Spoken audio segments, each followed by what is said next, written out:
Good morning, everyone. My name is Ottavio Morsello, and I'm a member of the Brics study group from the University of São Paulo, Brazil. We're delighted to receive you all for another panel on our 5th Brics conference.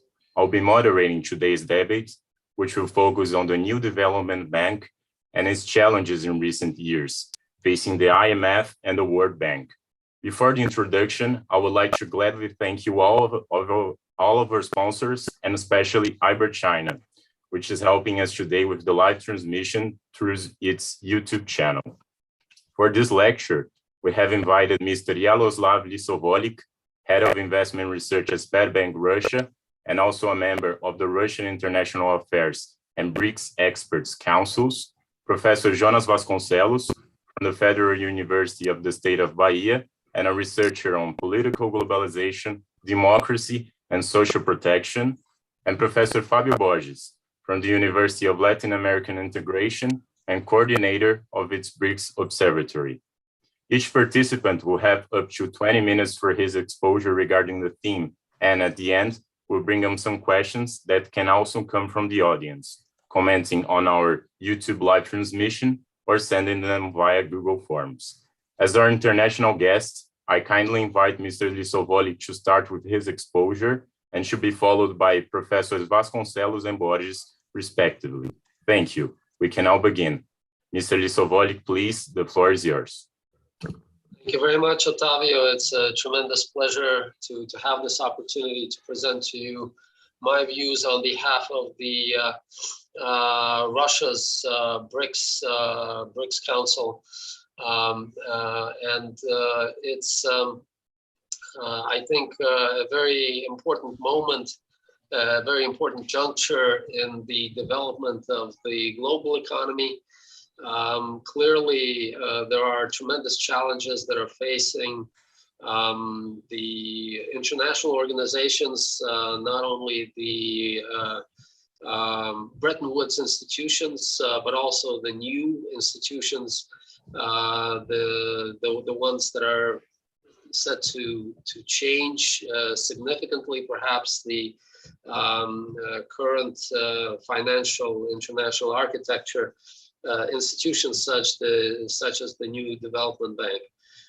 Clearly, I think this crisis, the pandemic, is setting new priorities and new perspectives for the whole concept of development, and for how and in which direction international institutions need to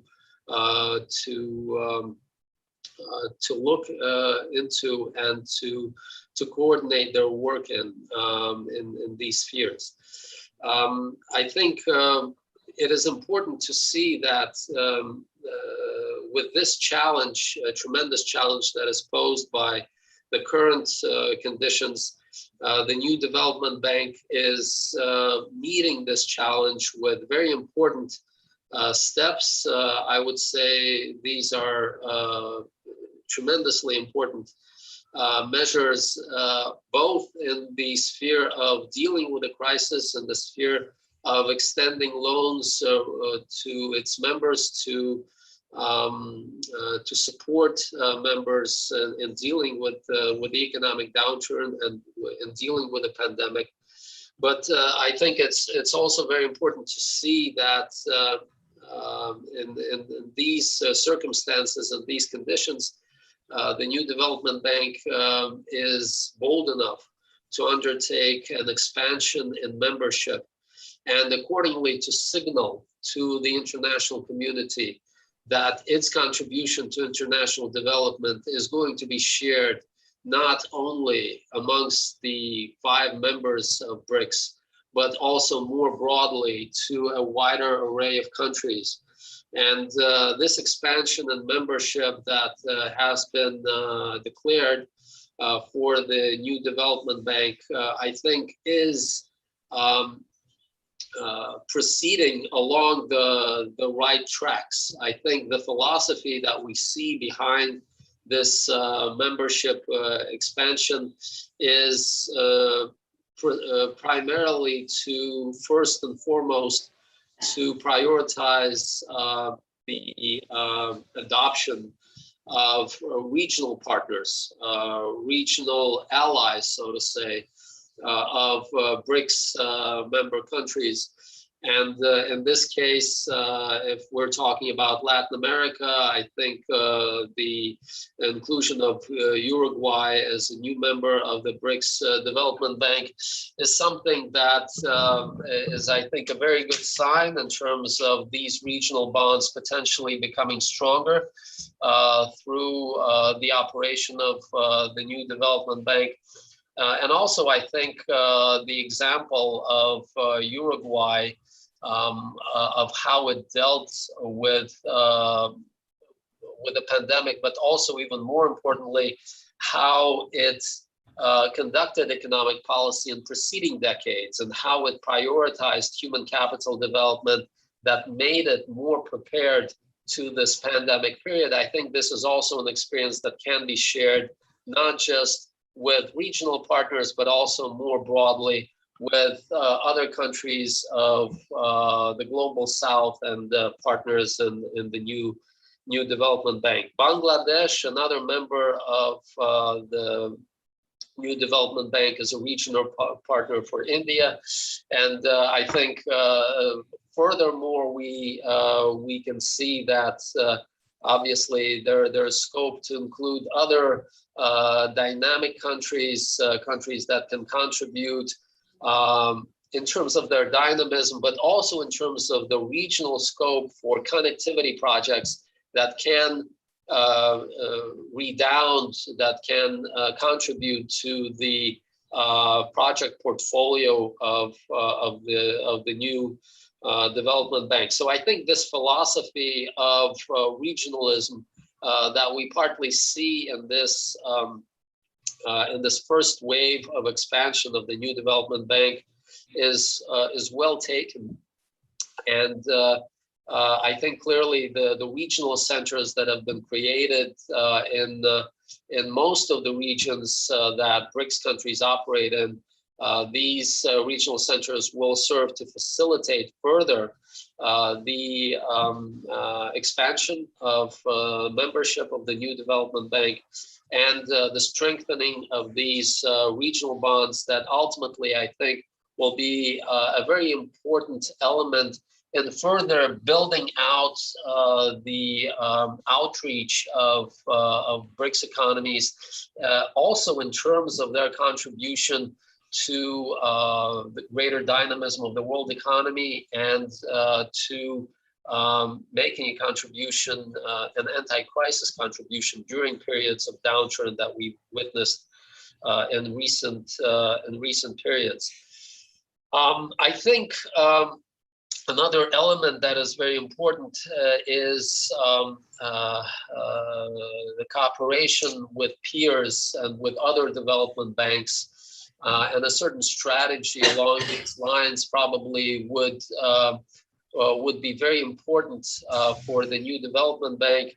I think we're already seeing signs that in implementing some of the projects, certainly we see it in Russia, there's a significant cooperation between the new development bank and the regional development banks, such as the Eurasian Development Bank, with which several projects are essentially now taken on board by the new development bank. And I think there may be a case perhaps for building a platform of sorts between the new development bank on the one hand and regional development banks, those regional development banks where Brics countries are members. So in the case of the Eurasian Development Bank, for example, Russia is a major shareholder in that bank, and perhaps EDB, Eurasian Development Bank, being a part of that platform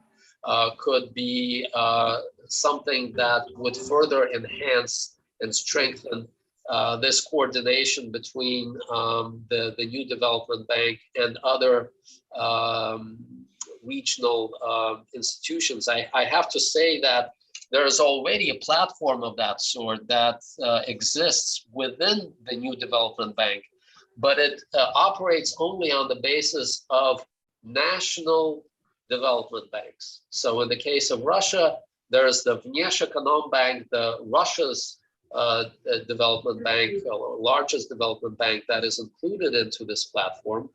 But I think there may be scope for creating another platform, a similar platform, but this time for regional development banks where Brics countries are members. So that brings me further, the next step to potential interaction with global international institutions. And in this case, I think there's also, of course, significant scope for cooperation between the New Development Bank and also global international organizations such as the World Bank. And I can say that the World Bank has already created platforms for regional development banks to deal with certain challenges such as migration issues, for example. So such a platform to deal with migration issues that included regional development banks was created by the World Bank several years ago, I believe. And I think a similar platform can be created for other themes, such as perhaps this, in the case of this pandemic, or in the case of green development. These platforms can include regional development banks, the World Bank, and the New Development Bank as well. Pode falar. So the next, I think, question that can be raised with regard to the next steps of the New Development Bank is what is there a rationale for further expansion? Is there scope for new members? I do believe so, but I think as não é de jurado, é de painel. Tipo esses painel que tá tendo do Brics, só que presencial, sabe? Vai ter o público assistindo, aí lá na frente vai ter umas poltronas, um púlpito, aí vai ter uma moderadora e as pessoas que vão apresentar os painéis. Aí, tipo, o Thomas tem um painel, o Rovar tem um painel, sabe? É uma apresentação de cada. Julia, I think your microphone was activated. Sorry, Mr. You can continue. Sure.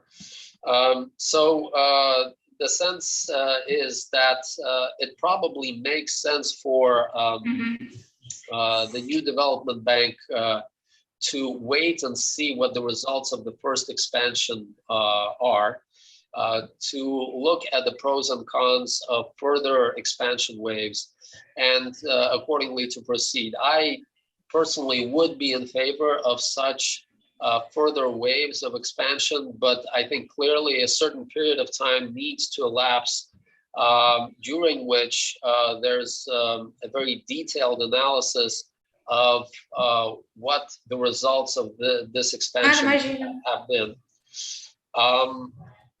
And I think if we're talking about the Eurasian region, then I think it could well be the case that in the course of vai ter telão. Members such as potentially Kazakhstan or Belarus could be considered as potential new members of the New Development Bank. Obviously, there could be other members from other regions where Brics countries. Mas eles querem de LED, né? Porque quer chamar atenção, essas coisas.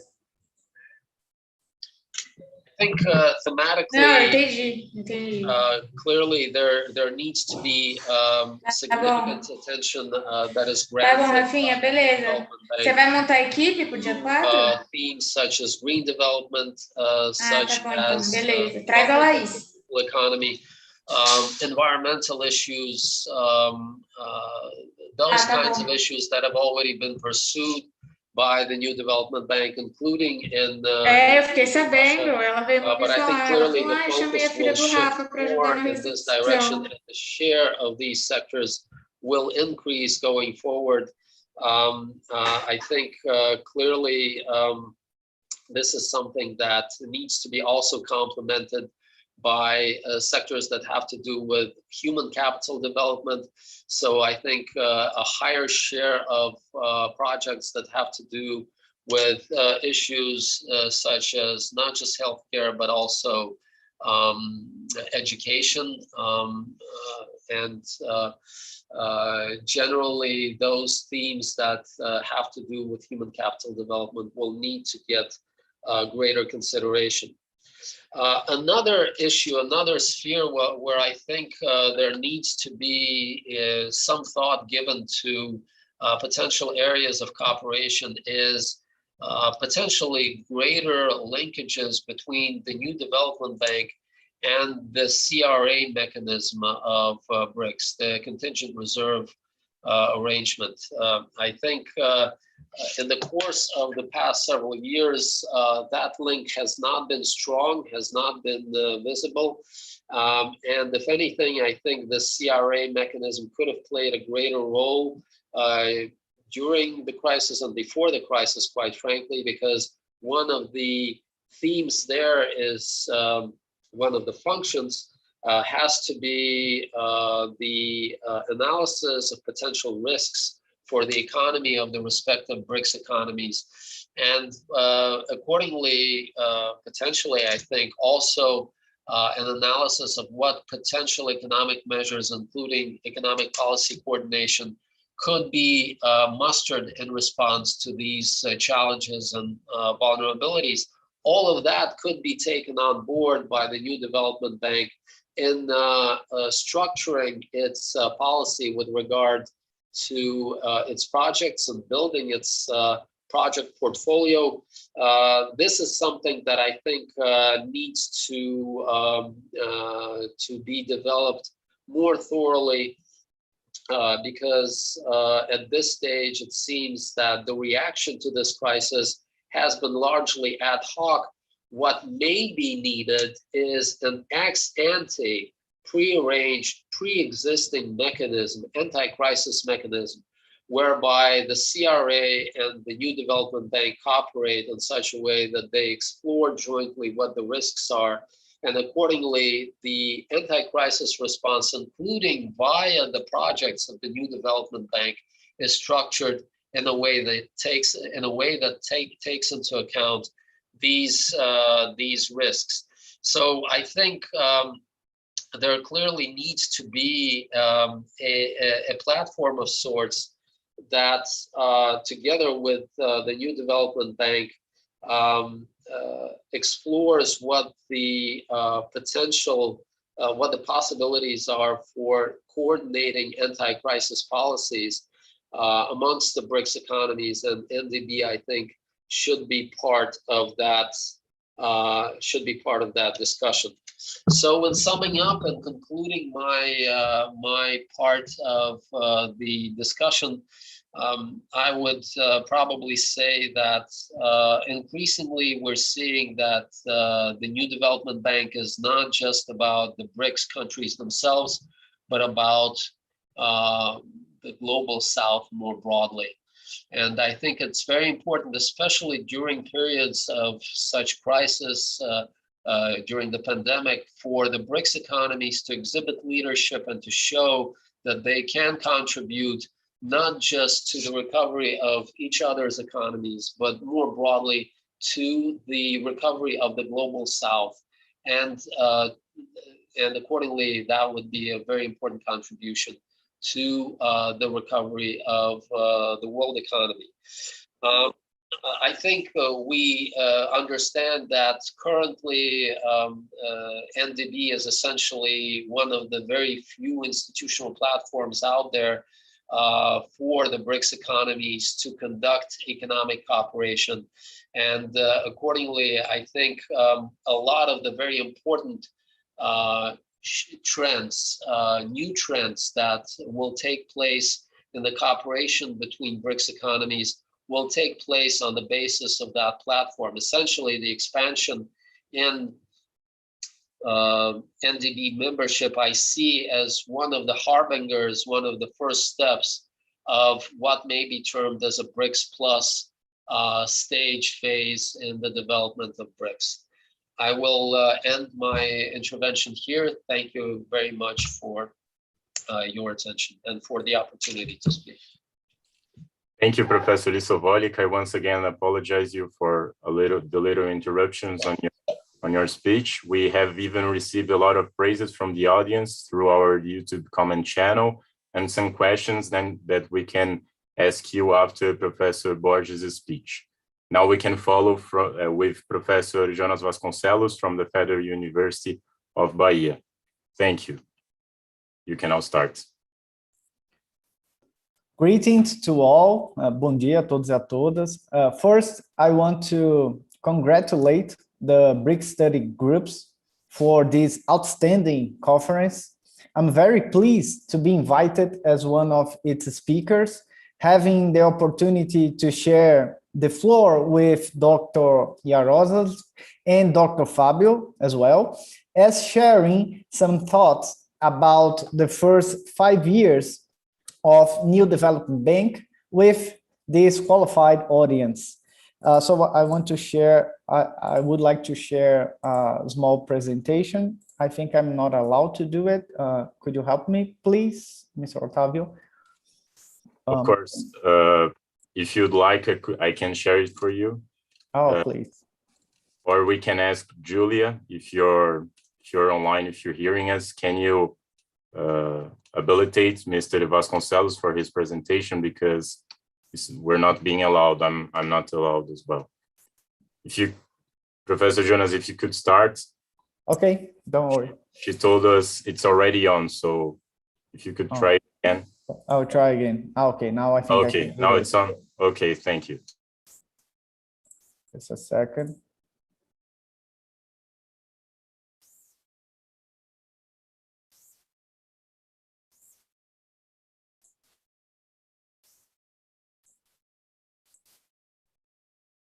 Now I think it's on. Yeah, it's on. Okay. Thank you. So as we well know, the constitution of Brics is one of the main features of 21st century. And after more than 1 decade of activities, Brics has undergone an important process of institutional densification, embracing several and different issues and areas such as cybersecurity, global governance, sustainable development, etc. But, and I think we can all agree on that, it is in the financial now arena that the group has stood out. And one of Brics' major achievement, it is the NDB, right? So, which was officially announced in 2014, and it became fully operational in February 2016. So, and we cannot forget that one of the main reasons for Brics to establish its own bank was their disappointment at the lack of progress in reforming the so-called Bretton Woods institutions, such as the World Bank and the International Monetary Fund, the IMF.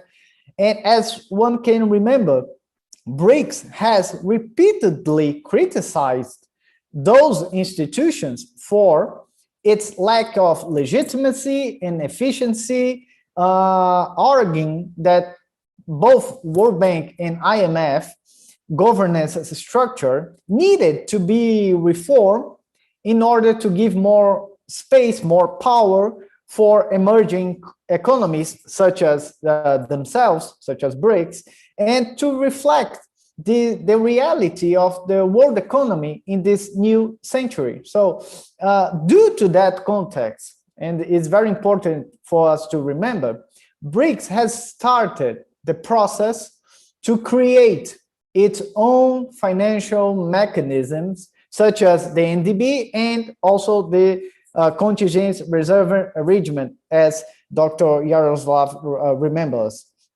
So from Brics' standpoint, these institutional building initiatives would be crucial to share with the world their vision on transforming the global financial architecture, and now I quote their statement, based on the principles of fairness and equity. So in sum, I think we can assume that NDB was created to be an example of a new generation of multilateral development banks, basically because of three major features, characteristics. The first one is a bank from the South and for the South. In other words, it would only address the needs of the developing and emerging and poor countries. That's the first characteristic. The second one, the second feature, it's a green bank. And by that, I mean that its major funding would be directed towards sustainable infrastructure projects. And third, it's a non-political bank. And by that, I mean that its operational decisions would be based only on merit. So with those high assumptions, the high expectations over NDB as a possible and a better alternative to the existing financial institutions is quite understandable. However, and that's my major point, however, after 5 years of activities, I think we can draw a different review, mostly because in the operational level, NDB's weak performance has been a major limitation in making real changes in the global financial system. And I don't want to be a bus killer, and as well, I'm not saying that the NDB has not achieved any good results in its first 5 years, but I think it's very important to highlight and to understand NDB's operational problems if we want to solve them. And that's the spirit of my speaking here. That's the spirit, that's the reason of my speaking here. So if we take the operational principles established in NDB's article of agreement, and if we take the goals inscribed in its own general strategy, and if we compare NDB's performance with a similar and a contemporary bank, and I'm talking about the Asian Infrastructure Investment Bank, or AIB, one can conclude that Brics Bank has not presented its own desirable results in major areas. So I want to present this analysis in a very briefly way in 3 different topics. First, with NDB's loan disbursements. Second, with analysis of NDB's rating. And third, concerning human rights standards and practice within NDB, right? So first, regarding the amount of investments made per year for its approved project, as we can see on this chart, NDB is showcasing alongside the years quite a similar pattern than of IB. So, but despite the bank being able to approve several loans in a fast pace, and I think we all know that the Brics Bank has established a very interesting goal to appraise, to negotiate, and to approve loans in a fast pace, in a 6-month target, right? So despite that fast pace, it hasn't been able to make disbursements as they planned. So by the end of 2018, NDB had a loan portfolio up to $8 billion, but awkwardly, it had only disbursed around 625 million, as we can see on this chart that I'm sharing with you. So the green columns is regarding the NDB's scenarios, and the red column is it's about AB's performance. So before the beginning of the pandemic last year, right? So NDB had reached more than 50 approved projects, making an investment up to $15 billion. However, in the same period, NDB's disbursements only reached 1.5 billion, up to 1.5 billion.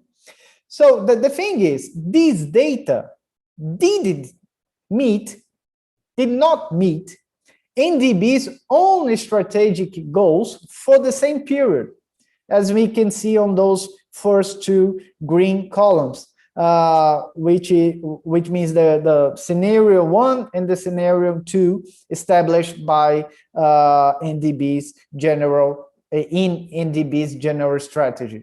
So these data are also revealing of NDB's poor performance vis-a-vis AIB. So such a pattern, and I think I want to share that with you guys.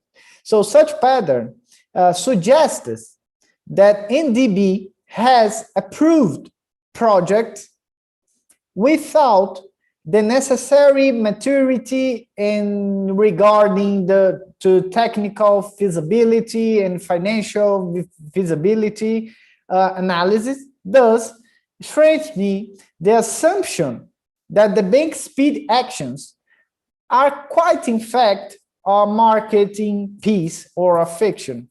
That's my concern about these data. So as for 2020, last year, NDB's disbursement changed considerably, as we can see on that chart, even surpassing the best amount forecast in its own general strategy, the scenario 2 green column.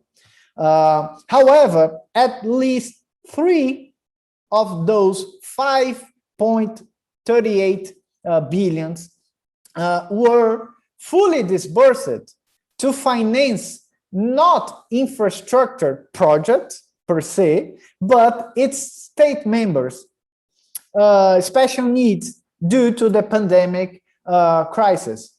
So despite being very important, this is a very important initiative. I'm not arguing that. I think it's very important. It was a very important initiative. We cannot assume that these spendings in the last year follow NDB's previous strategic plan. That's the thing. And actually, the exceptionalities created by the pandemic, the COVID-19 pandemic, were the true motive for the bank's large and fast disbursements in the last year, in 2020. So that's the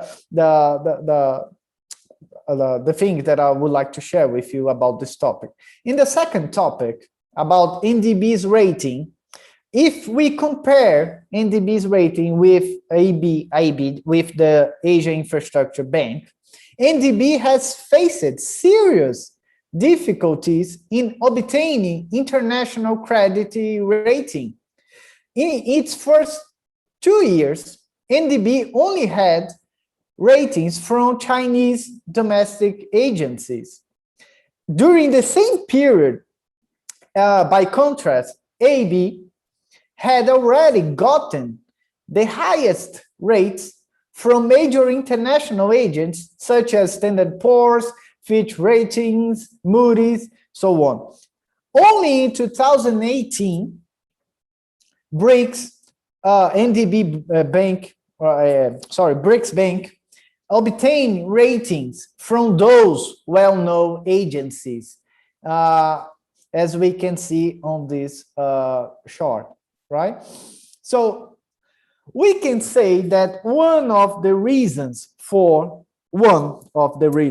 this discrepancy between NDB and AIB's rating lies in the numbers and the variety of its members. While AIB had up to 100 members, by the end of 2020, NDB, and also including several advanced countries as a shareholders, NDB is struggling to expand its membership, although expansion is seen as crucial for achieving Brics Bank strategic goals. Only very recently, as Dr. Yaroslav remember us, NDB has announced 3 new members, right? Uruguay, Bangladesh, and Emirates. So as one can assume, the concentration of portfolio and risks are higher in a bank with only 5 members as a shareholders. And the absence of developed countries among its members doesn't help NDB's international credit rating as well, right? So additionally, as we Brazilians remember, Brazil defaulted one of its capital installment to NDB. This recent lack of commitment from the Brazilian government tends to affect NDB's rating in the near future, raising up NDB's transactions costs, right? Last but not least, I would like to tackle the issue of human rights standards and practice within NDB. So regarding human rights, I think NDB has also quite failed to set a high standard on that matter.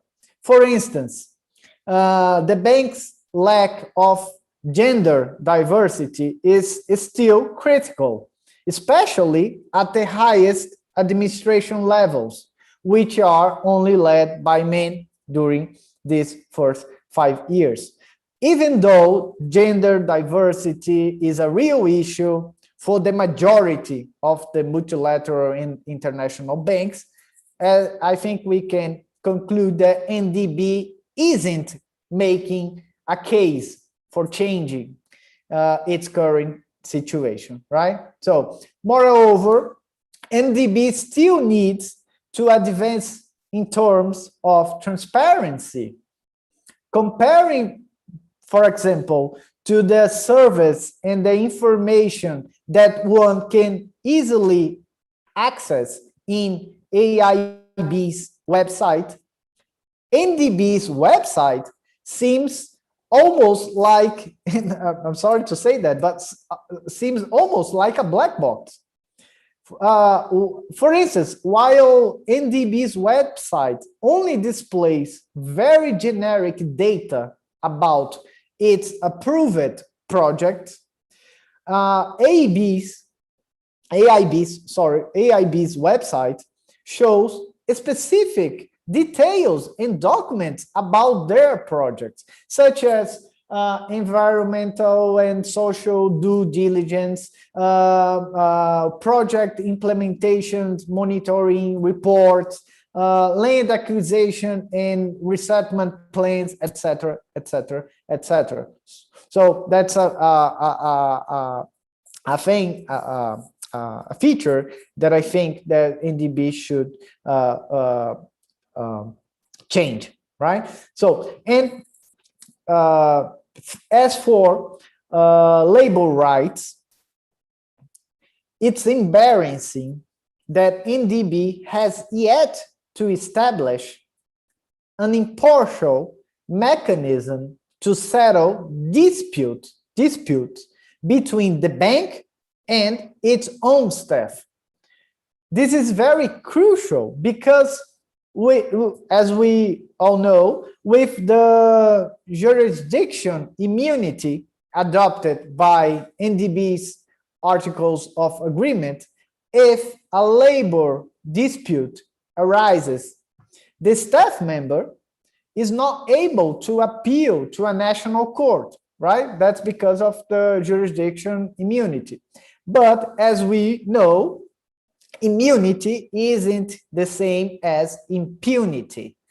When state members agree on not to extend their national jurisdiction to an international organization such as NDB, this means that those organizations are to choose a different structure to perform the role of a competent jurisdiction, in which the resolution of the international organization's disputes will occur, right? So therefore, in order to allow the staff members to exercise their fundamental rights to have a fair trial, international organizations should have a dispute settlement mechanism.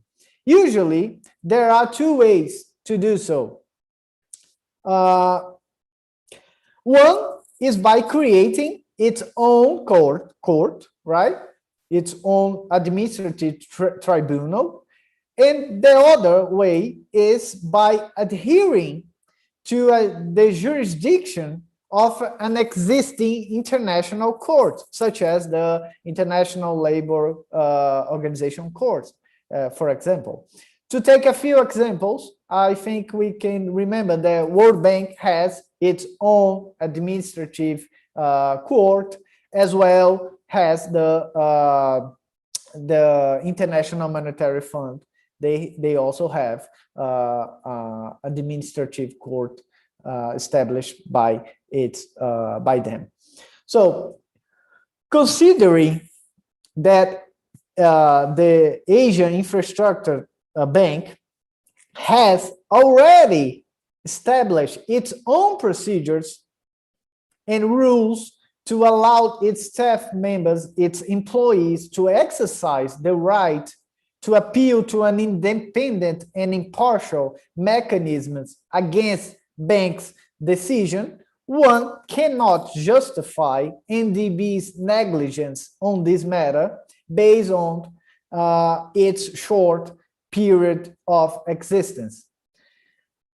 In fact, the absence of such a mechanism is one of the reasons why I think several human rights violations were perpetrated against former NDB's vice president, the Brazilian vice president, Mr. Paulo Nogueira Batista.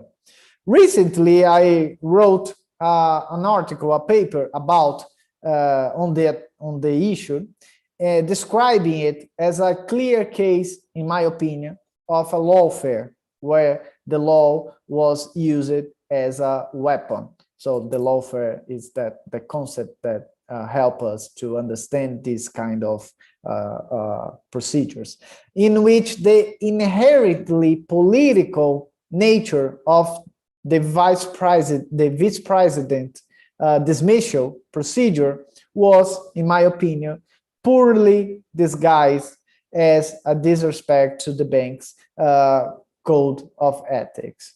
So, and bearing in mind all these aspects and data, it would be difficult not to conclude that although Brics have intended to set NDB as an example, and I quote again, of an international organization based on the principles of fairness and equity, I think they still have a lot to do to catch up this purpose. So, as one may conclude, a lot must be done by NDB to achieve Brics' self-declared expectation. And I hope it does. because NDB is a very important project. So thank you very much for your attention. Thank you very much for sharing this, for having the opportunity to share these thoughts with you. Thank you. Thank you, Professor Vasconcellos. Your speech was very bright, and we received many positive comments from the audience, from Indian people also that are watching us. So I'm very thankful for your speech. And now we can start with Professor Borges' speech. And at the end, we'll read the questions that came through our YouTube live transmission. Professor Borges, please, the floor is yours. Good morning, everyone. Can you hear me? Can you see my presentation too? Yes. Thank you so much. It's a pleasure to be here. I would like to congratulate my fellow colleagues in this session, especially Ottavio for the organization. I'm going to talk about the importance of the new development.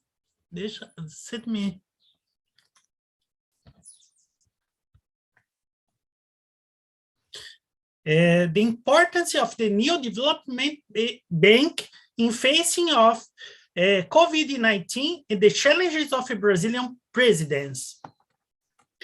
My presentation will be divided in 4 parts: introduction, NDB essence, the new development board of the government stating to respond to COVID-19 outbreak, possible convergences and divergences between the Brazilian presidency and the bank, in the essence of NDB.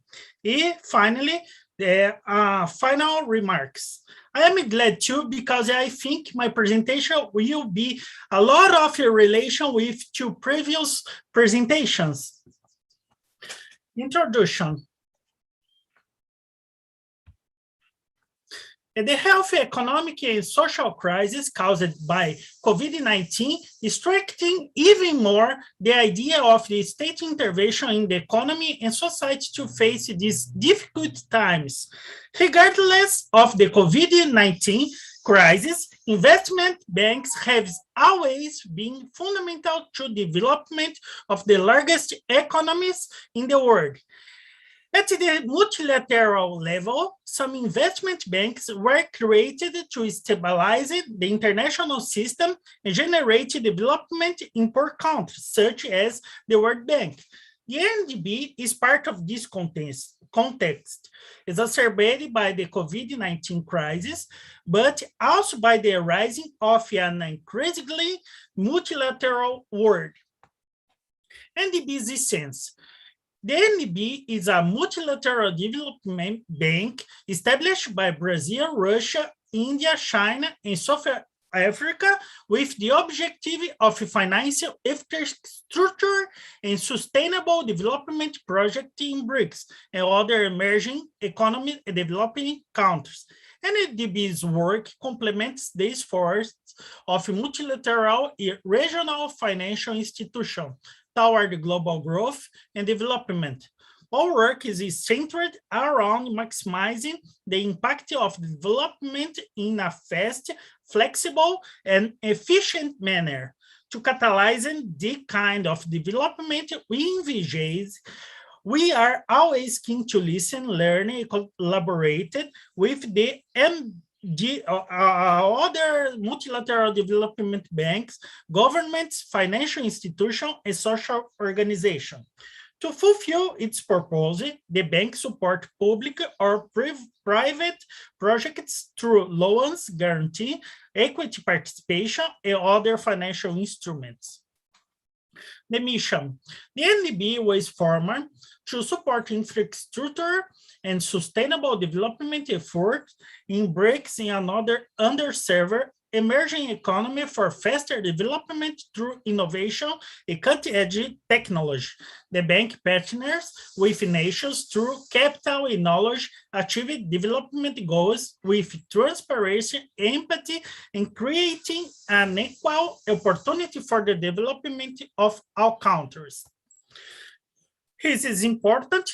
NDB's main sectors of activity: clean energy, transport infrastructure, irrigation, water management, and sanitary services, sustainable urban development, and economic cooperation integration among the countries. Yeah, I think it's very important, the pandemic context. As said, Jonnas, I think this is a challenge, but is an opportunity to banks acting well. The spread of the COVID-19 pandemic has caused unimaginable hardship and suffer for millions of people around the globe. The government of Brics countries, in close partnership with multilateral fora and international development community, have reacted proactively and pledged unprecedented fiscal and monetary stimulus packages to respond to adversity and challenges caused by COVID-19 outbreak. The Board of Governors welcomed that the bank will also establish an emergency assistance facility to meet the emergency needs of member countries. Such emergency loans to member countries could be used to finance direct expenses related to the fight against the COVID-19 outbreak or provide support to government measures contributing to economic recovery in member countries. In addition to agree $5 billion, the bank targets to provide up to total 10 billion increases related assistance, including support for member countries' economic recovery. Well, this point was very discussed in this session. The Board of Governors recognized that the bank's response to COVID-19 outbreak is in line with the action by the international community as well as another multilateral development banks. The bank looks forward to work together and joining hands with the development partners, including other multilateral organizations. I emphasize this, the Board of Governors stressed that Brics countries would unite to combat the COVID-19 outbreak. The Board of the Governors expressed sincere and profound feelings of sympathy over the COVID-19 outbreak. He offered its deepest condolences for the losses suffered. This was in 22 April 2020. This is important. It's in the beginning of the pandemic. The bank reacted fast amid this crisis. Expected benefits. The positive impacts of the programs include reduces loss of human lives, improve the resilience of the public health sector, a health emergency response system, contain the hour transmission of COVID-19, mitigate government financial gaps due to the unexpected expenditures caused by the outbreak, mitigation of adverse social and economic impacts from the outbreak, and recovery of social and economic activities for sustainable development. A outbreak like this respects no borders and all countries have a stake in controlling it. NDB's emergency support to help curb to outbreak will contribute to the global community. The beneficiaries of the programs will not only be in China, but China was the first case, but also all countries in the world, including NDB's members countries. Here it's part of my last presentation in this same conference in the last year, but I think it's important yet. Possible divergences between the Brazilian presidency and NDB. As I said, a foreign policy totally subservient to the USA. Current government has a disastrous environment policy. In the COVID-19 pandemic, Brazil stands out negatively, with a dose of xenophobia in relation to China. Trujillo, the current president of the NDB, has a strong neoliberal views to run a bank with geopolitical ambitions, in my opinion. Marcos Trujillo spoke at seminar o NDB Brasil, Parceria Estratégica para Desenvolvimento Sustentável. The NDB has avoided a series of pitfalls. One of these pitfalls was represented by the bank trying to make a kind of focus opposing to some of the institutions created from the Bretton Woods experience. In his opinion, anyone who likes to see the world as a confrontationist of the bank's emergency as something that would treat the world vision of the world divided between North and South. But on the other hand, Trujillo has a critical about the traditional institution, about the conditionalities. If you are going to seek access to finance from many traditional multilateral institutions, the number and degree of complexity of conditionality in many cases prevents affluence of projects that are minimally compatible with the need or the speed at which they are demanded by its borrowers. Many of the plurilateral multinational institutions have a high degrees of bureaucracy. I think this is a challenge for the NDB. Bank or Brics? This, I think, it's a tension between the Brazilian vision about the bank and the origins of the bank. So the NDB has a leading role in this world. It is much more successful here if it gets closer to those three words, new development bank, than just the Brics bank. That's it. I think the institution was created also to adhere new members. That was very appointed in the previous presentation. This is a Brazilian position. We want new members to come together, not only to expand their geographic scope, but also to increase the sources of capitalization. In this mean, it's very good, the new members. Well, about the Brazilian possible contradiction in the Brazilian presidency, the appointment by the Brazilian government of Marcos Trujillo to be the president of NDB is consistent with the transformation in the Brics NDB and with the Trujillo's professional experience. But the bank, both the bank and its presidents, will have to reconcile this transformation with the geopolitical logics that exceeds the NDB. The Brics is inserted to a broader context in the international system, conflict between USA and China. It's not clear that the changes the NDB has been going through will make it lose its geopolitical dimension. China's predominance in the institution may call into question dogmatic neoliberal views. And finally, as a final remarks, the NDB represented the most successful example of institutionalization of the Brics. The bank's general line seems adequate in the defense of the multilateralism and sustainable development. The NDB was very successful in its line of action, with emphasis on investment in infrastructure, health services, and sustainable urban development.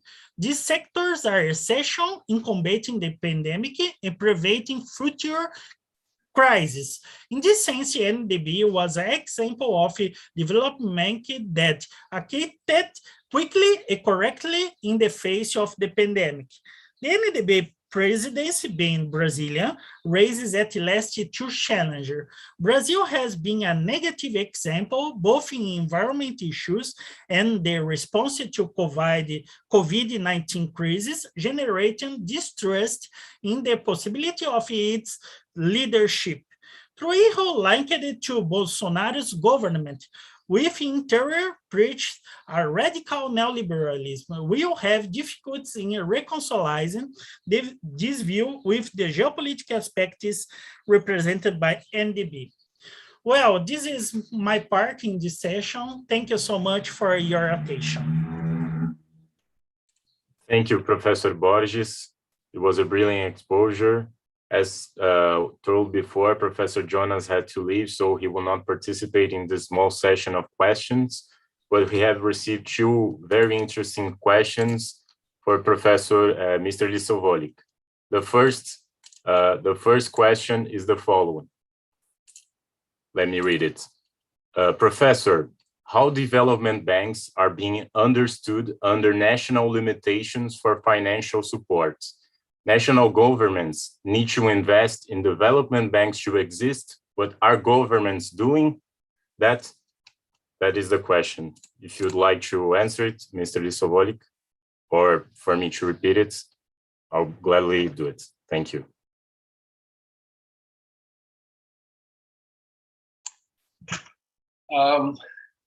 Yes, my sense is that inevitably, when we're talking about any national jurisdiction, its participation in international organizations, in regional integration arrangements, or in international development institutions, such as the New Development Bank, it always is to some degree a compromise of sorts between national interest, purely national interest, and some of the regional or global goals that are to be pursued and that are to be shared with other members of the international community.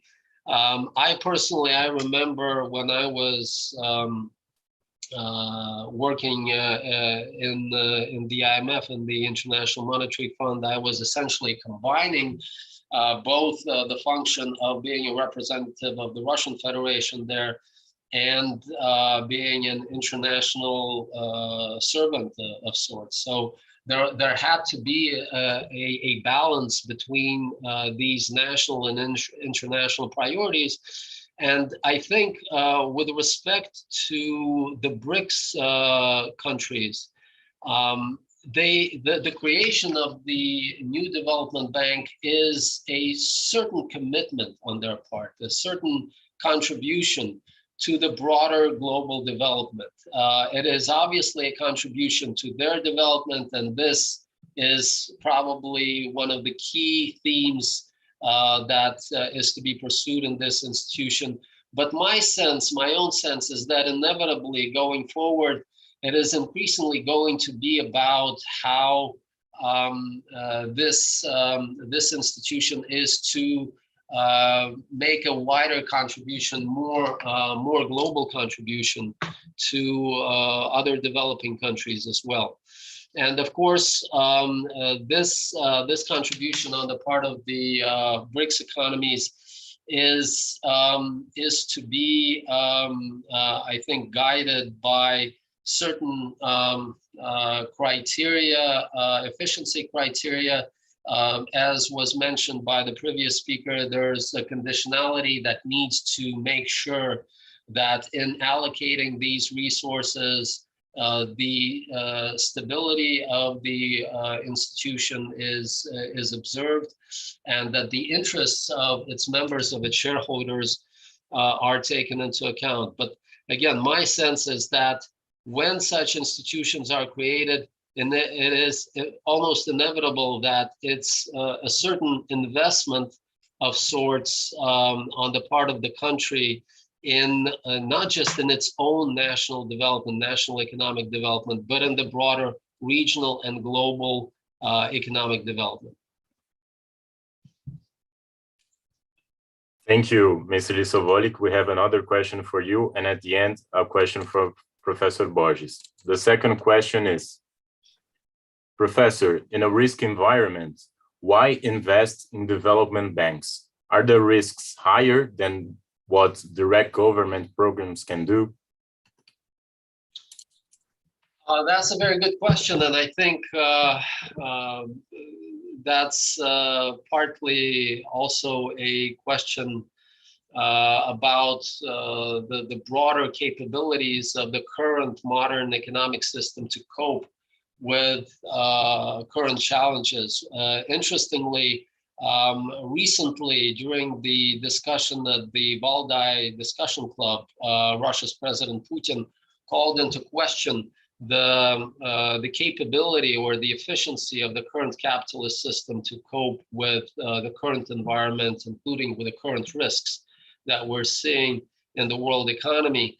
And I think to some degree, the development institutions, they do offer a safer option of sorts compared to some segments, let's say, of the private sector. My sense is that development institutions have longer time horizons.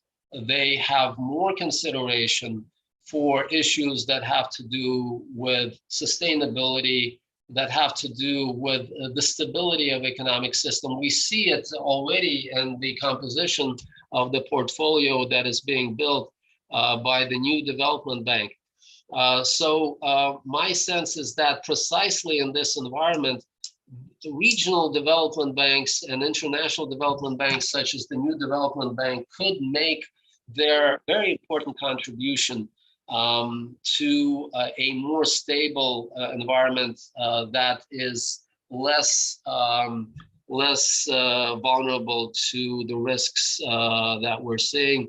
I think another issue, partly perhaps related to this, is what is going to make NDB different? Because if we expand membership further, and it basically goes along the lines of something more global, something more far-reaching, as say the membership of the World Bank or the membership of AIIB that has already been mentioned here, what is the difference? Why do we need just another development bank? And I think the answer to this question, the answer with regard to whether NDB is just another development bank, is that NDB is uniquely positioned to be at the heart of a network of regional institutions, regional development banks, regional financing arrangements, and regional integration arrangements where Brics countries are members. I think that niche could be perhaps one of the most promising and one that distinguishes NDB from other development banks on the global arena. Thank you.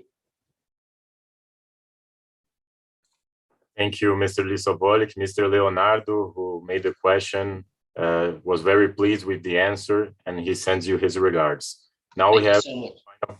Thank you. Now we have a final question for Mr. Borges. Professor Borges, would the Brics be able to issue dedicated health vaccination ID like the one issued by the European Union? Thanks so much for the. Well, in my opinion, the pandemic crisis has created a great opportunity for collaboration among the soft countries in the world.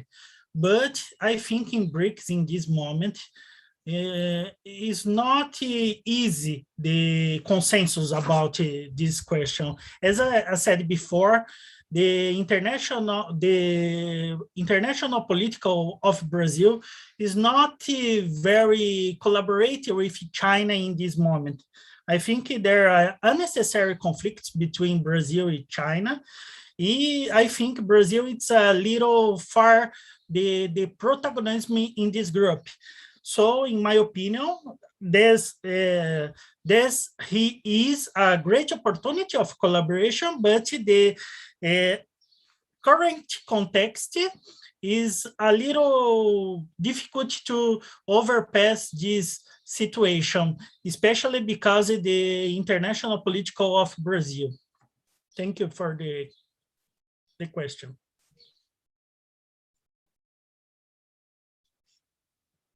Thank you, Professor Borges, for the kind answer.